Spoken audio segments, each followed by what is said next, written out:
السلام علیکم ورحمۃ اللہ وبرکاتہ۔ امید ہے سب خیریت سے ہوں گے۔ ہم سورہ انعام دیکھ رہے تھے، انعام پڑھ رہے ہیں، اور اس کا جو ہے آج آخری رکوع ہے الحمدللہ۔ آیت ہے 155 اور آخری رکوع 20واں رکوع ہے۔ اعوذ باللہ من الشیطان الرجیم، بسم اللہ الرحمن الرحیم۔ وَهَذَا کتاب، اور یہ کتاب ہے، انزلناہ، ہم نے اس کو نازل کیا، مبارکاً بابرکت ہے، فاتبعوہ، پس پیروی کرو اس کی، واتقوا، اور تقوی اختیار کرو، لعلکم ترحمون، تاکہ تم رحم کیے جاؤ۔ یہ جو ہم نے پچھلا رکوع پڑھا تھا اس میں اللہ تعالیٰ نے قرآن کی جو تھی فضیلت بیان کی تھی کہ اس میں جو ہدایت ہوتی ہے، ہدایت کی کتاب اللہ تعالیٰ بھیجتے ہیں اپنے بندوں کے لیے۔ اور پھر اللہ تعالیٰ نے تورات کا ذکر فرمایا تھا کہ ہم نے حضرت موسیٰ کو کتاب دی تھی تورات، جس میں ہدایت تھی اور رحمت تھی اور آخرت کا پختہ تصور تھا۔ تو اسی طرح اللہ تعالیٰ نے پھر قرآن کا ذکر کیا ہے کہ یہ ہم نے تمہارے لیے کتاب کی نازل کی ہے جو بہت بابرکت ہے، بس تم اس کی پیروی اختیار کرو اور جو ہے تم تقوی کرو، ٹھیک ہے، تقوی اختیار کرو، متقی بن جاؤ تاکہ تم پر رحم کیا جائے۔ ان تقولوا، یہ کہ نہ تم کہو، انما، بے شک، انزل الکتاب، نازل کی گئی کتاب، علی طائفتین، اوپر دو گروہوں کے، من قبلنا، ہم سے پہلے، وان کنا، اور بے شک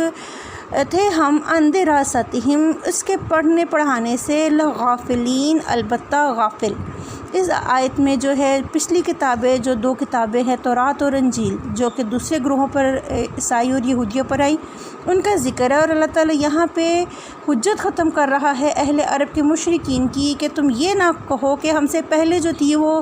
دو گروہوں پر کتابیں نازل کی گئیں اور ہم ان کے پڑھنے پڑھانے سے ہم غافل تھے، ہم ان سے لا علم رہے، ہم اس لیے کیونکہ وہ دوسرے پچھلے دو گروہوں پر نازل ہوئی، ہم پر نازل نہیں ہوئی۔ یہ عربیوں کی ایک حجت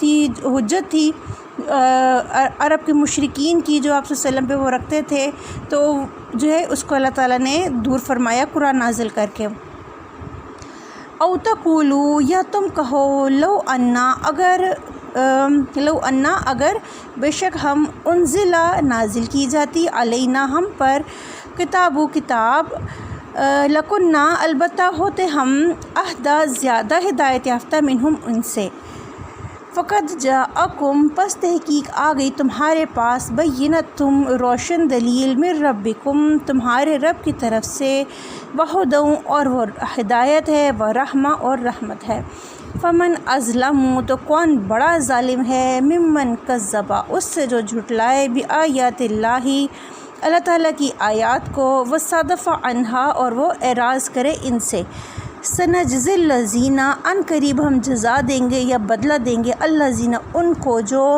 یصدفون، وہ روکتے ہیں یا وہ اعراض کرتے ہیں، ان آیاتنا، ہماری آیات سے، سوء العذاب، برا عذاب، بما کانوا، بوجہ اس کے جو تھے وہ، یصدفون، وہ اعراض کرتے۔ تو یہاں پہ جب اللہ تعالیٰ نے وہی بات کہی ہے کہ تم یہ بات نہ کہو کہ ہم پر کتاب آتی تو ہم زیادہ جو ہے ہدایت یافتہ ہو جاتے ہیں، تو تحقیق آ گئی تمہارے پاس، قرآن پاک آ گیا تمہارے پاس، پہلی آیت کے ساتھ نازل ہو رہا ہے، پہلی وحی کے ساتھ قرآن نازل ہونا شروع ہو گیا، پھر اس کو لکھا گیا اور ان کے لیے اس کے تحریر میں اور سب کے علم میں آپ صلی اللہ علیہ وسلم اس کو لائے کہ اس کو پہنچانے میں آپ صلی اللہ علیہ وسلم نے کوئی کمی بیشی نہیں فرمائی۔ اور اللہ تعالیٰ فرما رہے کہ اب آ گئی ہے تمہارے پاس یہ روشن دلیل، جو کہ ہدایت بھی ہے اور رحمت بھی ہے۔ یہی دو صفات تورات کی بتائی تھیں کہ وہ ہدایت بھی ہے اور رحمت بھی ہے۔ تو پھر اب کون بڑا ظالم ہے، اس سے جو اللہ کی آیات کو جھٹلاتا ہے اور ان سے منہ موڑتا ہے۔ تو جو ایسا کرتا ہے پھر اللہ تعالیٰ نے اس کے لیے سزا کا بھی حکم بتا دیا ہے کہ ان قریب جو ہے ہم بدلہ دیں گے ان کو جو روکتے ہیں ہماری آیات سے، برا عذاب، اور جو بوجہ اس کے جو وہ اعراض کرتے ہیں یا جو وہ رکاوٹ ڈالتے ہیں اللہ کے پیغام کو ماننے میں، جو دوسروں کو کہ وہ ان کے بارے میں احادیث میں صفات آتی ہے کہ وہ نہ صرف خود روکتے ہیں بلکہ وہ دوسروں کو بھی روکتے ہیں۔ ایسے پہلی بھی آیت گزر چکی ہیں کہ ایسے لوگ جو ہے وہ نہ صرف خود اعراض کرتے ہیں اللہ کی آیات سے بلکہ وہ دوسروں کو بھی اسی کی تلقین کرتے ہیں۔ هل ينظرون، نہیں وہ انتظار کرتے، الا مگر، ان تأتیہم الملائکۃ، یہ کہ تأتیہم الملائکۃ، آئے ان کے پاس فرشتے، او یاتیا یا آ جائے ربو کا آپ کا رب، او یاتیا یا آ جائے بعد آیات ربی کا بعض نشانیاں آپ کے رب کی، یوم یاتی جس دن آ جائیں گی بعد آیات ربی کا بعض نشانیاں آپ کے رب کی، لا ینفع نفسا نہ فائدہ دے گا کسی نفس کو، ایمانہا اس کا ایمان، لم تکن نہیں تھا، آمنت ایمان رکھتا، من قبل ان سے پہلے، یعنی ان نشانیوں کے آنے سے پہلے، او کسبت یا نہ کمایا اس نے، فی ایمانہا اپنے ایمان سے، خیرن کوئی نیکی، قل انتظروا آپ کہہ دیجئے ہم انتظار کرتے ہیں، قل انتظروا تم انتظار کرو، ٹھیک ہے، قل انتظروا کہہ دیجئے، تاظروا تم انتظار کرو، انا منتظرون بے شک ہم انتظار کرنے والے ہیں۔ کہ یہ جو آیات ہے اس میں مشرکین ہی کی صرف بتا رہی ہے کہ قرآن پاک کے جو کہ ہدایت اور رحمت ہے اس کے نازل ہونے کے باوجود بھی ایمان نہیں لاتے، کیوں؟ اس لیے کیونکہ یہ اصل میں منتظر ہیں کہ ان کے سامنے کوئی بڑی واضح دلیل آ جائے کہ جو ہے یہ غیب پر، جیسے قرآن کی سب سے پہلی شرط ہے، سورہ بقرہ کی ابتدا ہے کہ وہ جو ہے غیب پر ایمان رکھتے ہیں، یؤمنون بالغیب، وہ غیب پر ایمان رکھتے ہیں کہ اللہ کی طرف سے وحی آئی ہے اور اللہ نے اپنے نبی کو ایک منتخب کیا ہے سب لوگوں میں جو سب سے بہترین بشر موجود تھے اس وقت زمین پہ، اور اللہ تعالیٰ نے جو ہے وہ ان کے جو ہے یعنی جس تو ظاہر موجود تھے لوگوں کے بیچ میں، تو اللہ تعالیٰ نے ان کے ذریعے اللہ تعالیٰ نے اپنا پیغام دیا سب لوگوں کو، تو لیکن جو ہے وہ پھر بھی ایمان نہیں لاتے۔ تو حقیقت یہ ہے کہ وہ انتظار کریں کہ ان کے اوپر فرشتے نازل ہو جائیں یا آپ کا رب ہی آ جائے یا کوئی بڑی سخت نشانی آپ کے رب کی طرف سے آ جائیں۔ تو اللہ تعالیٰ فرما رہے ہیں کہ جس دن آ گئی اللہ تعالیٰ کی طرف سے کوئی بڑی نشانیاں، تو پھر کسی شخص کو جو ہے اس کا ایمان کوئی نفع نہ دے گا، یعنی اس نشانی کو دیکھنے کے بعد اگر کوئی ایمان لاتا ہے تو وہ ایمان اس کے لیے فائدہ مند نہیں ہوگا۔ اس ضمن میں آپ صلی اللہ علیہ وسلم نے بتایا کہ قیامت کے اس میں جو بیسیکلی جو سب سے بڑی نشانی جس کو یہ کفار چیلنج کرتے تھے وہ قیامت ہی تو تھی، کہ روز سزا جزا کا جو دن ہے اس کو وہ نہیں مانتے تھے، تو کہتے تھے لے آئیں قیامت جو آتی ہے۔ تو اس کے لیے جو سب سے پہلی سب سے بڑی نشانی ہے جس کے بعد توبہ کے دروازے بند ہو جائیں گے، وہ سورج کا مغرب سے نکلنا ہے۔ کہ 4 بڑی نشانیاں ہیں قیامت سے پہلے کی، کہ آپ صلی اللہ علیہ وسلم نے فرمایا کہ سورج کا مغرب سے نکلنا، اور جو ہے کہ اس رات جو ہے تہجد پڑھنے والے تہجد پڑھ لیں گے اور پھر وہ صبح کو انتظار کرتے رہیں گے اور لیٹے لیٹے تھک جائیں گے، لیکن صبح نہیں ہوگی کیونکہ سورج مغرب سے نکل آئے گا اور آدھا رستہ طے کر کے تو پھر واپس چلا جائے گا۔ تو آپ نے فرمایا کہ سورج کا مغرب سے نکلنا اور دعوت الارض اور ایک دھوئیں کا اٹھنا، یہ 3 بہت بڑی نشانیاں ہیں کہ جس کے بعد جو ہے توبہ کا دروازہ بند ہو جائے گا۔ جب دعوت الارض جو ہے وہ نکل آئے گا مروہ کی پہاڑیوں سے، پھر وہ ہر شخص کے ماتھے پہ جو ہے ماتھے پہ مومن یا کافر ہونا وہ لکھ دے گا، اور اس کے بعد توبہ قبول نہیں ہوگی۔ کہ اللہ تعالیٰ فرما رہے ہیں کہ ایسی نشانیاں کہ اگر وہ آ گئیں تو اس کے بعد کسی کا ایمان اس کو کوئی فائدہ نہ دے گا۔ قیامت کی نشانیوں کے بارے میں بہت ساری حدیثیں ان میں کافی ساری ہیں، جن میں حضرت امام مہدی کا ظہور ہے، یاجوج ماجوج کا آنا، حضرت عیسیٰ کا نازل ہونا، دجال کا آنا بہت بڑی نشانی ہے جس کو حضرت عیسیٰ قتل کریں گے، جو مکہ مدینہ میں داخل نہ ہو سکے گا، اور جو ہے اس کے علاوہ جو ہے یہ سورج کا مغرب سے نکلنا اور یہ دعوت الارض کا نکلنا اور دھوئیں کا اٹھنا اور ایک آگ کا اٹھنا جو لوگوں کو یہ میدان حشر کی طرف ہانکے گی۔ تو یہ بڑی سخت نشانیاں ہیں قیامت کی، لیکن یہ بہت آخری نشانیاں ہیں قیامت کی۔ حضرت عیسیٰ کے دور تک جو ہے وہ ایک دفعہ اسلام پھیلے گا، لوگ ایمان کے دائرے میں داخل ہوں گے، لیکن اس کے بعد پھر جو لوگ دوبارہ کافر ہونا شروع ہوں گے ان کے اوپر پھر سخت نشانیاں ہیں قیامت کی، اور جب ایسی نشانیاں واضح ہونا شروع ہو جائیں گی تو پھر جو اس وقت مومن ہوگا اس کے لیے وہ مومن لکھ دیا جائے گا اس وقت، اور جو کافر ہوں گے وہ اتنی بڑی نشانیاں دیکھ کر اگر توبہ بھی کریں گے تو ان کی توبہ ان کو کوئی فائدہ نہیں دے گی، ان کی جو توبہ ہے یہ ان کا دوبارہ پھر اتنی بڑی نشانیاں دیکھ کر ایمان لانا ان کے لیے بے سود ہوگا۔ پھر ان الذین بے شک وہ لوگ جو فرقو ٹکڑے ٹکڑے کر ڈالا دینہم اپنے دین کو، وہ جنہوں نے بے شک وہ لوگ جنہوں نے ٹکڑے ٹکڑے کر ڈالا اپنے دین کو، وقانو اور ہو گئے وہ شیعہ لستہ گروہ در گروہ لستہ نہیں ہے آپ صلی اللہ علیہ وسلم، منہم ان میں سے، فی شیء کسی بھی چیز میں، انما امرہم بے شک ان کا معاملہ الی اللہ طرف اللہ کے ہے، ثم ینبئہم پھر وہ بتائے گا انہیں، بما قانو بوجہ اس کے جو تھے وہ یفعلون وہ عمل کرتے جو فعل کرتے یا وہ کرتے. کہ اللہ تعالیٰ نے پھر ایسے لوگوں کے بارے میں بتایا ہے جنہوں نے اپنے دین کو گروہوں میں تقسیم کر دیا ہوا ہے. اور اگر ہم دیکھیں تو اس وقت ہمارے ارد گرد کتنے فرقے ہیں، تو لیکن اللہ تعالیٰ نے فرمایا کہ آپ صلی اللہ علیہ وسلم ان میں سے کسی چیز کی بھی ذمہ داری آپ پر نہیں ہے. وہ ان کا معاملہ جو ہے وہ اللہ کے ساتھ ہے، اور اللہ ہی انہیں ان کے اعمال کے بارے میں پھر خبر بتائے گا. من جاء جو کوئی لایا بالحسنتی نیکی کو فلہ تو اسی کے لیے ہے عشرو 10 ہیں امثالھا مثل اس کے. ومن اور جو جاء لایا بالسیئاتی برائی کو فلا یجزا تو نہ وہ بدلہ دیا جائے گا الا مثلھا مگر مانند اسی کے وہم لا یظلمون اور نہ وہ ظلم کیے جائیں گے. چونکہ قیامت کا ذکر ہو رہا ہے، آخری نشانیوں کا ذکر ہے، تو دیکھیں اللہ تعالیٰ نے کتنا احسان کر دیا ہے. اللہ تعالیٰ نے اپنے بندے پہ کہ اللہ تعالیٰ فرماتے ہیں کہ جو کوئی نیکی لے کے آتا ہے تو اس کے لیے اس کے 10 گنا ثواب ہے اس نیکی جیسا. کتنی رحیم ہے اللہ پاک کی ذات، کتنی رحمان ہے اللہ پاک کی ذات کہ اللہ تعالیٰ نے فرمایا کہ ایک ایک نیکی کا بدلہ 10 گنا بڑھا دیا جائے گا. اور اگر ہم حدیث دیکھیں تو رمضان میں تو 70 گنا سے 700 گنا تک بڑھا دیا جائے گا. لیکن جو کوئی گناہ کرتا ہے، گناہ کا ارادہ کرتا ہے، تو جب تک اس کے پاس اس نے ارادہ کیا ہوتا ہے تب تک اس کا گناہ نہیں لکھا جاتا. لیکن اگر وہ گناہ کر بیٹھتا ہے تو اس کے لیے اتنا ہی گناہ ہے جتنا اس نے وہ گناہ کیا ہے، اس سے زیادہ اس کے لیے اللہ تعالیٰ جو ہے نہیں لکھیں گے اور نہ وہ ظلم کیے جائیں گے. یہ اللہ تعالیٰ کا احسان ہے اپنے بندوں پہ کہ اللہ اپنے بندوں سے دیکھے بہت محبت کرتا ہے. وہ اپنے بندوں اللہ تعالیٰ نے اپنے بندوں کو دوزخ میں پھینکنے کے لیے پیدا نہیں کیا.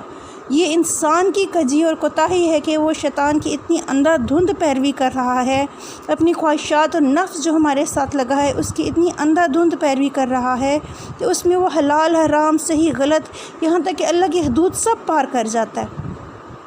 تو پھر بھی اللہ تعالیٰ نے کہا ہے کہ جو کہ برائی لائے تو اس کے لیے اتنا ہی گناہ ہے جتنا وہ اس نے برائی کی ہوگی، لیکن نیکیوں کو اللہ نے 10 گنا بڑھا دیا ہے. کل آپ صلی اللہ علیہ وسلم کہہ دیجئے اننی بے شک میں ہدانی میں ہدایت دیا گیا ربی اپنے رب کی طرف سے الی صراط مستقیم طرف سیدھے راستے کے دیناً قیماً دین ہے درست سیدھا ملت ابراہیم ملت ہے ابراہیم علیہ السلام کی حنیفہ جو یکسو تھے. حضرت ابراہیم علیہ السلام جو یکسو تھے یعنی ایک اللہ کے ماننے والے تھے، جو ہے ایک اللہ کی عبادت کرنے والے تھے، بت پرستی کے خلاف کھڑے ہونے والے تھے. آپ صلی اللہ علیہ وسلم فرما دیجئے کہ میں ہدایت دیا گیا اپنے رب کی طرف سے اس دین کی جو بالکل سیدھا ہے اور وہ ملت ہے پیروی ہے ابراہیم علیہ السلام کی. وما کان من المشرکین اور نہ تھا مشرکین میں سے، اور نہ تھا وہ یعنی حضرت ابراہیم علیہ السلام تھے وہ مشرکین میں سے نہ تھے. کہ جو تمام انبیاء ہیں اس کا مقصد آیت کا یہ ہے کہ تمام انبیاء لا الہ الا اللہ کا پیغام ہی لائے ہیں، ایک اللہ کی عبادت کا پیغام لائے ہیں. کوئی نبی جو ہے اس نے کسی بشر کو اپنی یا بتوں کی پیروی کی تلقین نہیں کی ہے. تو یہ جو ہے اس میں جو ہے آپ صلی اللہ علیہ وسلم کی ایک حدیث ہے کہ جو تمام انبیاء ہیں وہ اللہ بھائی ہیں، یعنی کہ وہ جو علم لائے ہیں وہ ایک ہی جیسا لائے ہیں سب کے لیے. کل انا صلاتی آپ صلی اللہ علیہ وسلم کہہ دیجئے بے شک میری نماز، انا بے شک صلاتی میری نماز، و نسکی اور میری قربانی، و محیا اور میرا جینا، و مماتی اور میرا مرنا، للہ رب العالمین اللہ ہی کے لیے ہے جو رب ہے تمام جہانوں کا، لا شریک لہو نہیں کوئی شریک اس کا، و بذالک امرت اور اسی کا میں حکم دیا گیا ہوں، و انا اور میں اول المسلمین سب سے پہلا ہوں مسلمانوں میں. کہ آپ صلی اللہ علیہ وسلم بالکل ان کفار کو واضح کر دیجئے کہ میں جو ہوں میرا جینا، میرا مرنا، میری قربانی، میرا ہر عمل میرے اللہ کے لیے ہے. میں اللہ پر ایمان لانے والوں میں، مسلمان ہونے میں، فرما بردار ہونے والوں میں پہلا ہوں، اور میں اللہ کی عبادت کرتا ہوں جس کا کوئی شریک نہیں ہے، جو وحدہ لا شریک ہے. اللہ تعالیٰ نے آپ صلی اللہ علیہ وسلم سے فرما دیا کہ آپ کافروں کو صاف یہ بات کہہ دیں کہ جو آپ کو اسلام کے پیغام سے، کیونکہ مشرکین بہت روکتے تھے آپ صلی اللہ علیہ وسلم کو کبھی دنیا کی لالچ، کبھی عورتوں کی لالچ، کبھی کوئی لالچ کہ آپ کسی طرح چھوڑ دیں یہ اللہ کا پیغام پہنچانا، اور کبھی جو ہے وہ ان کا بوائکاٹ کرنا، کبھی ان کو کسی طرح کوئی معاشی اذیت دینا، کبھی ان کو کاروباری اذیت دینا، کیا نہیں کیا مشرکین نے۔ لیکن اللہ نے کہا کہ آپ انہیں کہہ دیجئے کہ میں پہلا ہوں فرما بردار ہونے والوں میں۔ قل، آپ صلی اللہ علیہ وسلم کہہ دیجئے، اغیر اللہ، کیا سوائے اللہ کے، ابغی، میں تلاش کروں، ربوں، کوئی رب، وہو رب کل شیء، حالانکہ وہ رب ہے ہر چیز کا۔ کہ اللہ کے سوا میں کوئی پالنے والا، کوئی رب تلاش کروں، جبکہ اللہ ہی جو ہے وہ ہر شے کا پالنے والا ہے۔ وَلَا تَكْسِبُ، اور نہیں کماتا، کل نفس، ہر نفس، الا علیہا، مگر وہ اسی پر ہے، یعنی کہ وہ جو شخص کوئی بھی نفس جو کچھ بھی کماتا ہے اس کی اچھائی برائی و بال اس کا اسی شخص پر ہے۔ وَلَا تَزِرُ، اور نہ بوجھ اٹھائے گا، وَازِرَةٌ، کوئی بوجھ اٹھانے والا، وِزْرَ اُخْرَى، بوجھ کسی دوسرے کا، کہ روز محشر ہر انسان اپنے اعمال کا ذمہ دار ہے، کوئی کسی کے اعمال کی ذمہ داری نہیں لے گا، نہ ماں باپ کی، نہ ماں باپ اولاد کی، نہ اولاد ماں باپ کی، نہ بہن بھائی کی، نہ دوستوں کی، یعنی ہر کوئی اپنی جو ہے وہ دوسرے کے بوجھ کو اٹھانے سے قطعی طور پہ جو ہے وہ انکاری ہو جائے گا روز محشر۔ ثم الی، پھر طرف، ربکم، اپنے رب کے، مرجعکم، لوٹنا ہے تمہارا، فینبئکم، پھر وہ بتائے گا تمہیں، بما کنتم فیہ، وہ جو تھے تم جس میں، تختلفون، تم اختلاف کیا کرتے، یعنی کہ جب پھر جو حساب کتاب ہے، تمام جو معاملہ ہے پھر وہ اللہ ہی کی طرف ہے، اور اللہ ہی پھر آپ کو مطلع کرے گا آپ کے تمام معاملات کے بارے میں جنہیں آپ دنیا میں اختلافات رکھتے تھے۔ وَهُوَ الَّذِي، اور وہی ہے جس نے، جعلکم، بنایا تمہیں، خلائف الارض، جانشین زمین کا، ورفع، اور بلند کیا، بعضکم، بعض تمہارے، فوق بعض، اوپر بعض کے، درجات، درجوں میں، لیبلوکم، تاکہ وہ آزمائے تم کو، فیما آتاکم، اس میں جو اس نے دیا تمہیں۔ ان ربک، بے شک آپ صلی اللہ علیہ وسلم کا رب، سریع العقاب، جلد ہے سزا دینے والا، وانہ، اور بے شک وہ، لغفور الرحیم، البتہ بہت بخشنے والا اور رحم کرنے والا ہے۔ یہ جو یہ آیت ہے اس میں اللہ تعالیٰ نے انسان پر کیا گیا احسان پھر اسے بتایا ہے، پھر اسے اس احسان سے آگاہ کیا ہے کہ انسان کو اللہ تعالیٰ نے اپنی بہترین مخلوق بنا کر زمین پر خلیفہ بنایا، اور بعض کو بعض پہ فوقیت دی درجات میں، کسی کو کسی پر مال میں فوقیت ہے، کسی کو علم پہ فوقیت ہے، اللہ تعالیٰ نے